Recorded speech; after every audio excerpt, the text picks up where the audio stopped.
This is Chaplain Gooden, 336 MP Battalion Chaplain. I'm coming at you again with another devotional video from the series Take a Knee, Time Out to Look Up by Brigadier General Charles Ray Bailey, a retired chaplain.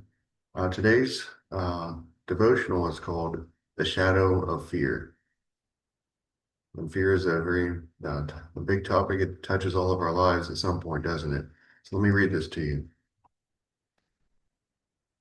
The verse for today, which I'll put on the screen, says it's from 2 Timothy 1:7. This is the New English translation. It says, "For God did not give us a spirit of fear, but of power and love and self-control." So here's what the devotional says for today about fear. It is our most destructive force and simultaneously successful motivator. It pushes, pulls, and stretches us to heroic acts, as well as cowardly actions. It can lead us to make impulsive or bad decisions, forming some of our greatest regrets. It can also open up the untapped resources of fortitude and power.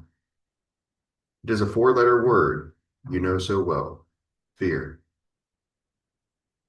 We are afraid of failure, so we try harder, or we become passive and do not try at all. We are afraid of loneliness, so we form relationships, both good and bad.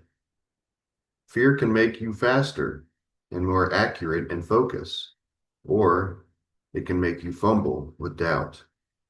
It's like the guy who was out of money. He decided to rob the bank because he couldn't think of any other way to get the money. He didn't know anything about robbing banks, so he practiced what he would say over and over.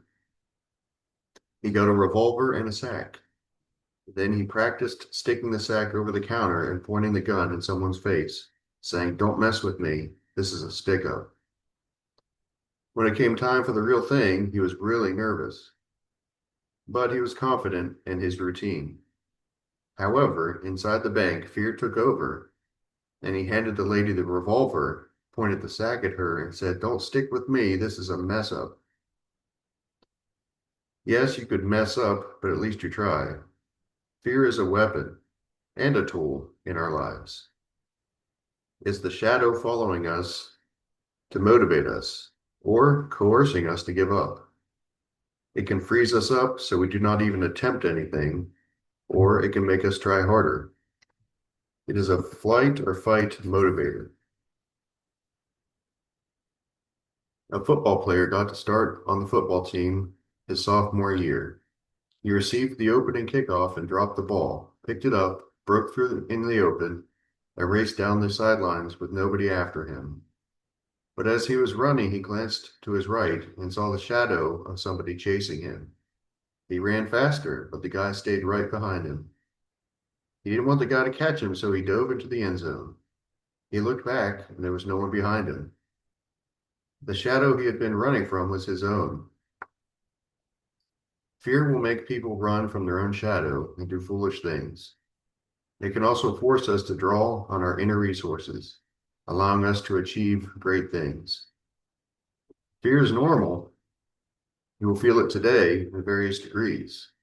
It can help you mess up, or it can be the shadow that chases you to a touchdown in life. And the final prayer for today says, "Master, I face today with you by my side. I will not fear. Who or what can dare stand against you? Please help me to keep my fear in check and do not let it overwhelm me." Amen. All right. As always, I have a few thoughts of my own. Well, fear, that's a very real thing, isn't it? I know I've dealt with fear in my life many times, whether it's at work or in my personal life. Um, it's been there in some form or another every year of my life, maybe even every month of my life, maybe not every week or every day. And as I've grown older, I've grown more mature.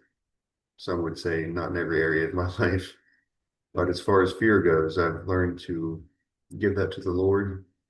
I've learned that it will pass, that it builds character, even though it doesn't feel like that in the moment. We can become more courageous. We can learn to face our fears. It's not always easy. I've said that so many times about so many different things. Life is hard, and so many things worthwhile are not easy. That doesn't make it less worth it to pursue those things. And, life is full of pursuing courage and not giving into fear. But as the devotional rightly said, fear can be a good motivator too, in some ways. We don't want to fail, so the fear of failure can motivate us to succeed. We don't want to be attacked. We don't want to be hurt. So when we're in a dangerous situation, that fear can lead us to get out of there and run away and flee from the situation and survive. And that's actually a good thing. It doesn't feel good in the moment, but once you're out of there and gone and safe, you definitely feel good. Like thankful that you got out of there and your instincts kicked in. And some of those instincts are fear. Fears of different things, of pain and captivity, things like that. So fear can also be a good thing sometimes spiritually. We have fear of, the Bible talks about having a fear of the Lord. That's not being scared of the Lord. That's a reverence and appreciation of his power and authority, which is a very real thing. We shouldn't think that it's not. Having a reverence for that, a respect for that power and authority. And some versions of the Bible call that being not afraid, but fearing the Lord. So I encourage you to think about the topic of fear today, and how is it affecting your life? Depending on when you're watching this video, there's something I guarantee going on in the world that we could, if we let ourselves be afraid of it and give in to fear and not want to carry on. I know at the time that I'm filming this, there are things very close to affecting me that are going on in the world that I won't get into, but I could easily lay down and give into fear and want to give up and not be motivated to minister to people like I'm called to do as a chaplain. But I'm not doing that. And even beyond just my job as a chaplain, my role and my calling as a chaplain is just I'm a human being like everyone else that has fears, whether they're rational or irrational. My family makes fun of me sometimes when we go to the beach, and I have a probably irrational fear of crabs. Those little I don't know what they're called, ghost crabs or whatever. My family likes to go at night, shine flashlights at the beach and see those things running around. I can't stand that. It scares me. I'll be honest. I call them the spiders of the sea. That's a little inside joke in my family, but I do have an irrational fear of crabs. I don't like spiders either, but or snakes, things like that. But some of those I think might be rational fears, but some are irrational fears and phobias. But the point is, we need to really do a self-examination. I say that a lot, but of ourselves, like what are we afraid of? Are we giving into fear, or are we rising above fear? And what can help us rise above that fear? It usually is something beyond ourselves, beyond our faulted minds sometimes, that we have irrational thoughts that aren't logical. We need someone outside of that to come and say, hey, you don't need to be afraid. And, on a spiritual level, that's God for us. For many of us, that's God. He has shown us that he has the power and authority. We can trust him and not be afraid. So I encourage you to do that, trusting God. Don't be afraid. But if you do have fears, help them motivate you and not overcome you, and be better each and every day. Thank you for watching this, and let me say a prayer for you. Father, I thank you for the men and women watching this. At whatever stage in life they are, we all deal with fear. So I pray that you would cast that fear away, help to replace it with your everlasting peace that's beyond our understanding.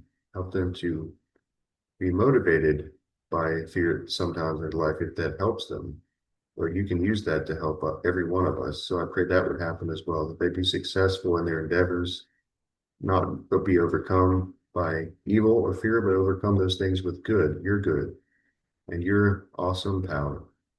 And thank you again for what they're doing, these men and women, every single day to better our world.